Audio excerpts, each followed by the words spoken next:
first quarter, the Lakers have bounced back in the rebounding department, but Byron Scott continues to struggle. 0 for 2 in the first quarter. Yesterday, we talked with Byron about his shooting difficulties.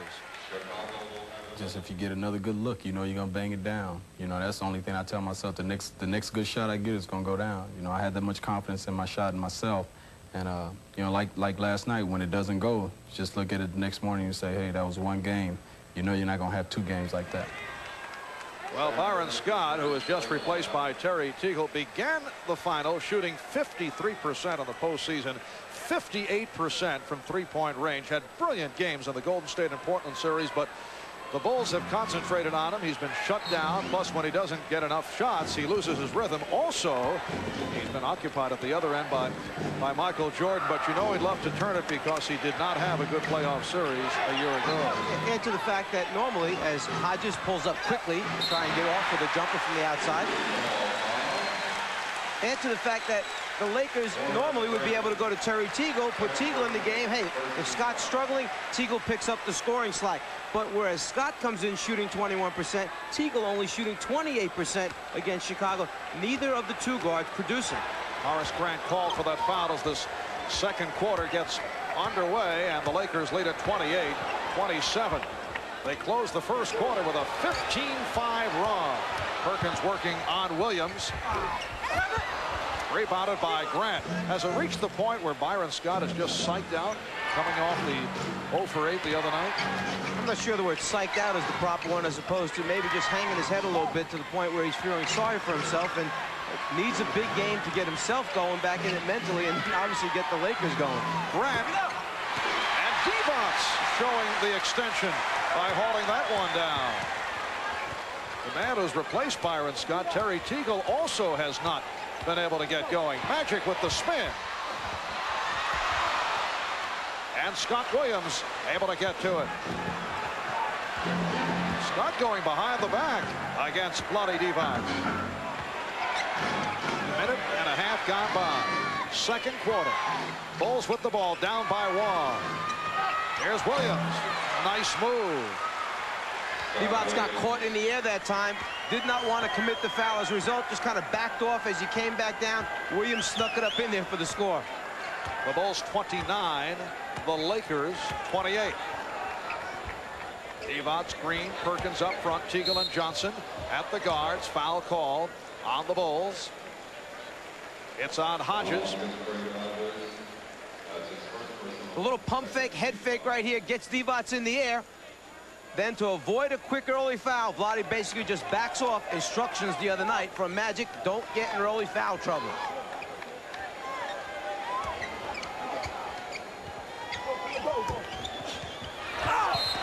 And Magic was fouled.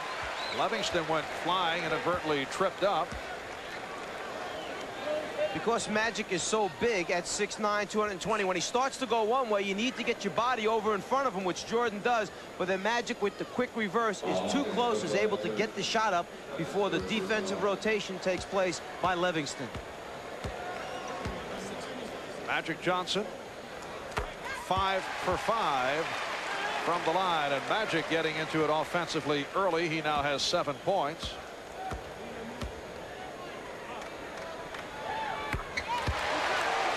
Lakers 30 and the Bulls 29. Greg Hodges now operating at the point guard position. Hodges and Jordan in the backcourt. Williams up front with Grant and Livingston. Hodges unleashes and Green rebound.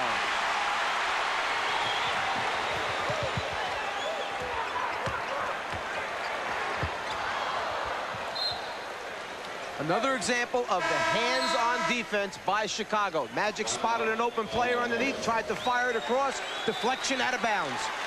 Timeout taken. 9:39 remaining in the second. We are early second quarter, but to this point, both Michael Jordan and Magic Johnson have gone the distance. That's the case on Friday night, and we talked about that with Magic.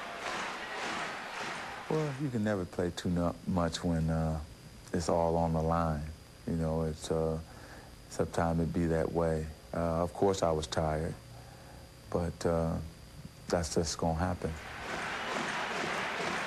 Well, Magic has been averaging 45 minutes per game in the finals. Worthy 44, and right on down the line. And you have to wonder, has Mike Dunleavy lost confidence in his bench, and can he continue to play his starters that many minutes? Well, during the regular season, Magic played 37 minutes a game, 45 plus. We see here in the finals. Has he lost confidence? No, but they better start producing because the series is winding up short.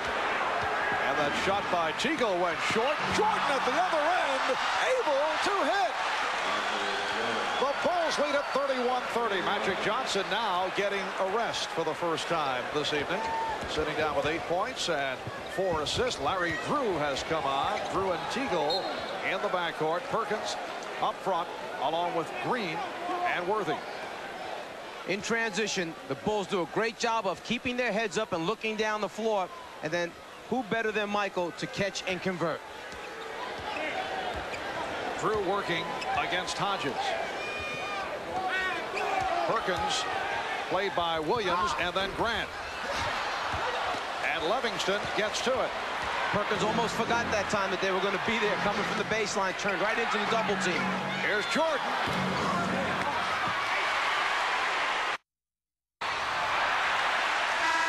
And the foul has been called as B.J. Armstrong gets set to check in. Every once in a while, Michael Jordan likes to leak out, take off in front of the rest of the field. It's just a matter of whether or not the point guard sees him and can deliver the ball. Craig Hodges called for his second foul. Armstrong guarding Drew. Michael Jordan sitting down for the first time. Leaves 3 out of 5, 7 points and 5 assists. Mike Dunleavy had mentioned earlier that Terry Teagle is one of the best bad shot makers in the NBA. That was an example of an off-balance shot. Most coaches would say, oh, no. And Green comes up with rebound number 6.